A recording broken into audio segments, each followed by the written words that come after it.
Now, KCAU 9 News starts with your forecast first.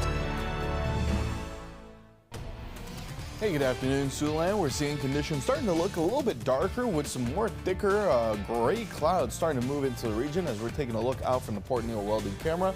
Starting to see some rain move in again as we see temperatures currently for most of us in the 50s and a few low 60s still, but we're starting to cool off because just an hour ago we were at 62. Sioux City now at 59, and I'll let you know if the trend is going to continue downwards with more evening showers tonight as KCAU 9 News starts right now. We are Siouxland proud. This is KCAU 9 News at 6. Good evening, everyone, and thanks for joining us tonight. I'm Sophie Erber. And I'm Tim Seaman. First responders need to be prepared for the worst kind of scenarios, and training for those situations is critical in a successful outcome. We'll take you to the active shooter course that happened there today in our top story at 6. Emergency officials learning firsthand how to manage these active shooter situations. Woodbury County Emergency Management Services currently holding this 3-day active shooter incident management course. First responders from across the tri-state area were invited out. Officials say it's always important to practice for these types of situations. Over the last couple of years, we've had to really go in and practice active shooter response protocols and all sorts of responses for active type events. And what we wanted to do is we did a tabletop exercise, and now what we wanted to do was bring in a contractor from the outside. That's what's great about this scenario is they've got a lot of different resources and training aids to allow us to do that in one room. It doesn't just apply to the active shooter incident. I'm finding a lot of things that I can take away and apply to just other emergencies that we may encounter. The simulations become more difficult throughout the 3-day course, such as increasing the number of shooters that they have to respond to. This helps agencies come up with unique ways to respond. Police departments nationwide are experiencing trouble in just finding new recruits. It's a problem one Siouxland department knows all too well, serving understaffed since 2017. The Norfolk, Nebraska Police Division has been working to fill 8 officer positions due to retirements and other officers moving on to a different field. The most recent recruit ended up taking a job with Stanton County, Nebraska, just a few days after completing Norfolk training. The police chief there telling us that this type of transfer isn't new. Norfolk spends a lot of time and effort in training our officers before, during, and after the police academy. As part of that, they end up being really good candidates for other communities because we hire great people, we do a lot in training, and then they make great candidates for these bigger agencies that want to go someplace. The chief says that full staffing there in Norfolk is 41 officers. A closer look at the problem departments are facing tonight at 10. A Battle Creek, Iowa man received his sentence for a shooting that happened more than 2 years ago. 45-year-old Derek Mefford was sentenced to 45 days in jail for the shooting in Ida County. It's on a few charges, including willful injury causing bodily injury. Derek entered an Alford plea, which means he asserts his innocence but will accept the judge's decision and sentence. Court documents indicate Mefford allegedly was in a physical confrontation with another man in March of 22. It was in regards to a woman. The fight escalated into multiple shots being fired. Officials say they located a man with a gunshot wound to the leg, and he was taken to a hospital for treatment. Mefford will also serve 3 years probation. Dakotans for Health announced today that they've collected 55,000 signatures on a petition to support an effort to overturn South Dakota's ban on abortion. That group spent 18 months gathering those signatures in support of a constitutional amendment on abortions, getting many more than what is required. That group needed just more than 35,000 signatures to qualify for the ballot measure. However, they secured 20,000 above that number. Supporters of the amendment say that it would restore the protections of Roe versus Wade in the state.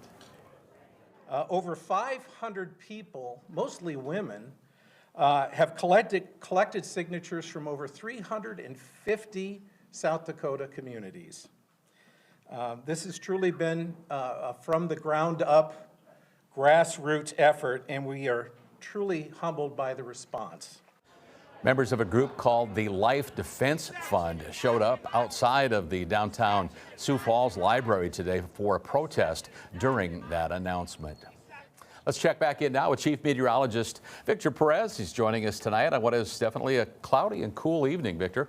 Cloudy and cool, and we're starting to see some showers already. Not so much here in Sioux City, but we saw some puddles out in Ottawa, and we'll be seeing some more puddles coming up as we see that showers and storms are expected to start up in the early evening hours, extending through the overnight tonight into tomorrow morning, as we see storms really after midnight. So we're going to catch a bit of a lull after the sprinkles that we're seeing currently, but those rainfall totals expected across the region overnight into Thursday morning has led to excessive rain potential across Siouxland. So normally when we see these shades of green and yellow, we're talking about severe thunderstorm potential. Now there is some for southern Siouxland, but we're seeing that our biggest concern is potential for flooding, especially after the saturated conditions, which is a little something different to say after the drought that we've had plaguing Siouxland for so long. Sophie? All right, thanks, Victor. Well, the end of the school year is quickly approaching now, and for Siouxland seniors, that also means it's graduation time, hopefully. Siouxland's best and brightest gathered at the Orpheum Theater for today's KCAU's 41st Best of Class, highlighting seniors from across the tri-state area.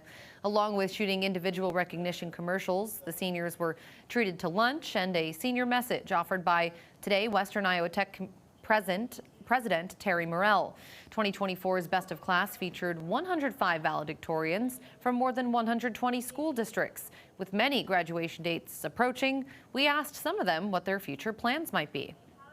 North Dakota State University to study business marketing, and I'll be on the track team also.